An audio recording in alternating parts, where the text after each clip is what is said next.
भगवान शिव को लेकर कहा जाता है कि वे अपने भक्तों की थोड़ी सी भक्ति से ही खुश हो जाते हैं, इसलिए उन्हें भोलेनाथ भी कहा जाता है।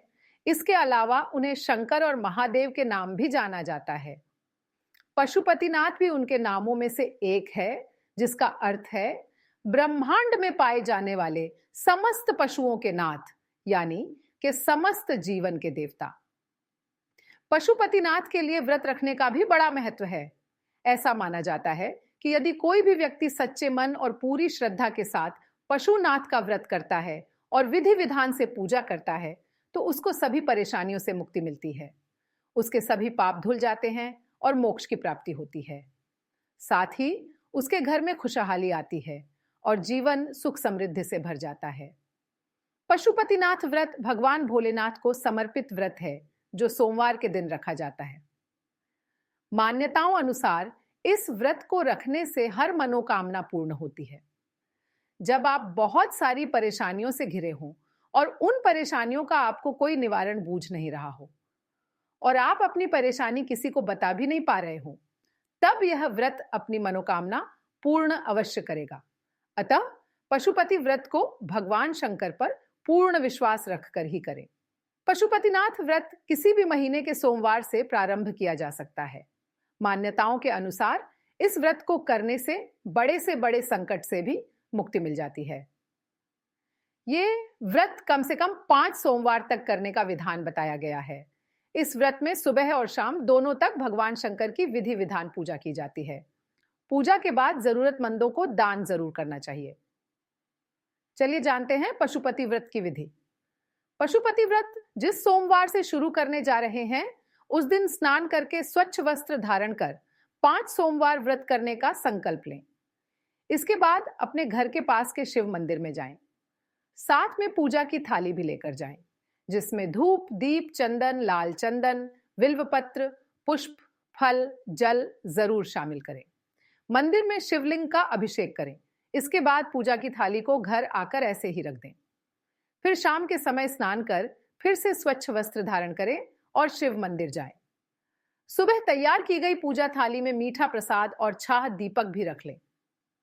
प्रसाद को बराबर 3 भाग में बांट लें, जिनमें 2 भाग भगवान शिव को चढ़ाएं और बचा हुआ 1 भाग अपनी थाली में रख लें। इसके बाद आप जो 6 दिए लाए हैं, उनमें से 5 दिए भगवान शिव के समक्ष जलाएं। बचा हुआ दिया अपने घर पर ले जाएं और इस दिए को घर में प्रवेश करने से पहले मुख्य द्वार के दाहिने ओर जलाकर रख दें। फिर घर में प्रवेश करने के बाद भोग का 1 भाग खुद ग्रहण करें। इस बात का ध्यान रखें कि यह प्रसाद किसी और को खाने के लिए नहीं देना है। इस व्रत में शाम में भोजन ग्रहण किया जा सकता है। बस इस बात का ध्यान रखें कि इस दिन मीठा भोजन खाना है। पशुपति व्रत कथा शिव महापुराण और रुद्र पुराण में कई बार वर्णन आता है कि जो भक्त पशुपतिनाथ जी की कथा का श्रवण करता है, श्रवण मात्र से उसके सारे पापों का अंत हो जाता है, उसे असीम आनंद की प्राप्ति होती है और वह शिव का अत्यधिक प्रिय बन जाता है। एक समय की बात है जब शिव चिंकारा का रूप धारण कर निद्रा ध्यान में मग्न थे। उसी वक्त देवी देवताओं पर भारी आपत्ति आन पड़ी और दानवों और राक्षसों ने 3 लोक में, स्वर्ग में त्राही त्राही मचा दी। तब देवताओं को भी यह स्मरण था कि इस समस्या का निदान केवल शंकर ही कर सकते हैं। इसलिए वह शिव को वाराणसी वापस ले जाने के प्रयत्न करने के लिए शिव के पास गए। परंतु जब शिव ने सभी देवी देवताओं को उनकी ओर आते हुए देखा तो शिव ने नदी में छलांग लगा दी। छलांग इतनी तीव्र थी कि उनके सिंह के 4 टुकड़े हो गए। इसके पश्चात भगवान पशुपति चतुर्मुख लिंग के रूप में प्रकट हुए और तभी से पशुपतिनाथ जी की पूजा और व्रत करने का विधान आया। पशुपति व्रत के नियम, यदि आप पशुपतिनाथ व्रत रख रहे हैं तो आपको बता दें कि यह व्रत लगातार 5 सोमवार तक किया जाता है। इसका मतलब यह कि पहले सोमवार से आखिरी सोमवार तक के बीच में कोई भी सोमवार छूटना नहीं चाहिए।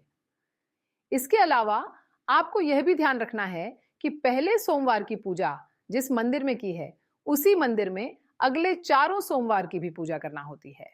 इस व्रत में सुबह शाम मंदिर जाना अनिवार्य है।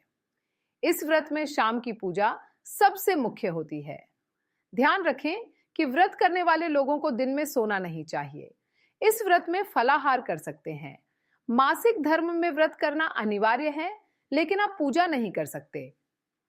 यदि आप दोबारा से ये व्रत शुरू करना चाहते हैं तो एक सोमवार छोड़कर उससे अगले सोमवार से व्रत प्रारंभ करें। व्रत के दौरान दान पुण्य के कार्य भी करें। पशुपति व्रत उद्यापन विधि पशुपति व्रत को 4 सोमवार तक दी गई विधि से पूजा अर्चन करें। जब 5वां सोमवार हो उसको जब आप सायंकाल प्रदोष काल के समय मंदिर जाएं, तब अपनी पूजा की थाली में भोग प्रसाद दिया के साथ एक नारियल जिस पर 5-7 बार मौली लपेटी हुई हो उसे भी ले जाएं। इसको भगवान शिव को चढ़ा दें। हो सके तो 108 बिल्व पत्र या 108 पुष्पों से भोलेनाथ का श्रृंगार करें। अपने श्रद्धानुसार दान करें। पशुपति व्रत करने से भगवान शिव की विशेष कृपा प्राप्त होती है। साथ ही भक्त की सारी मनोकामना पूर्ण हो जाती है।